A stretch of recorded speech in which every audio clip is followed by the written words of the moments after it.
Grade 2 theory. Today we're talking about intervals. Now in grade 1 theory, all you had to do was count from the lower note to the higher note and give it a number. So for example, your lower note was C, your higher note was E, you counted C, D, E, you called it a third. In grade 2 theory, we also have to say what quality they are. And we have 3 qualities to choose from. We have major, minor, or perfect. Let's just talk about the perfect intervals for a moment.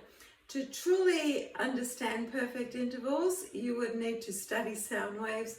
So just believe me when I say some intervals are perfect. These intervals are unisons, fourths, fifths, and octaves.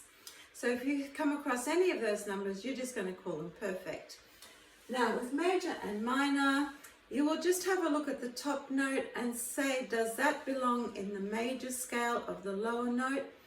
If not, then it's going to be minor. So in grade 2, seconds and sevenths will be major, but thirds and sixths can be major or minor. So if they belong to the major scale, they're major.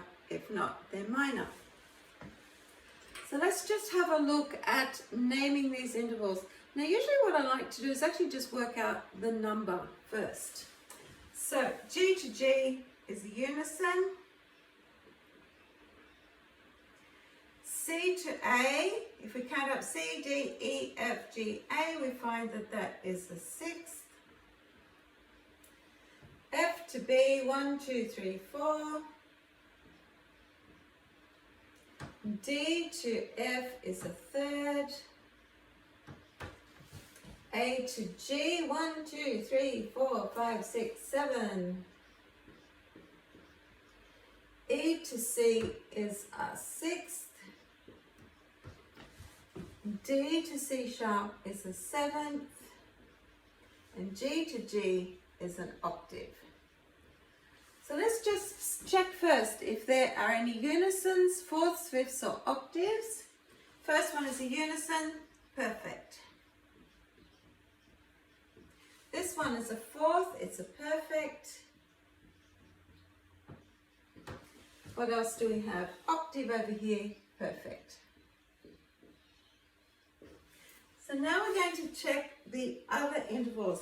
And it's really good just to keep your major key signatures handy so that you can quickly check what sharps or flats the scale has. So in C major, we know there are no sharps or flats, so therefore A belongs in C major scale. It's a major sixth. In D major, this top note here is an F sharp. If we have a look, we find that F sharp does belong in D major, so that's a major third. Here we have A is the lowest note, the top note is G. Now if you would check your key signatures, you'll find that G is actually a sharp in A major scale, so this must be a minor interval. Now in the scale of E, we check the E major scale has a C sharp, therefore it's major. And if we go to the scale of D, we find that C sharp does belong in D major scale, so it's a major seventh. Okay, so now you can do your worksheet. Just have your key signatures handy so you can do them.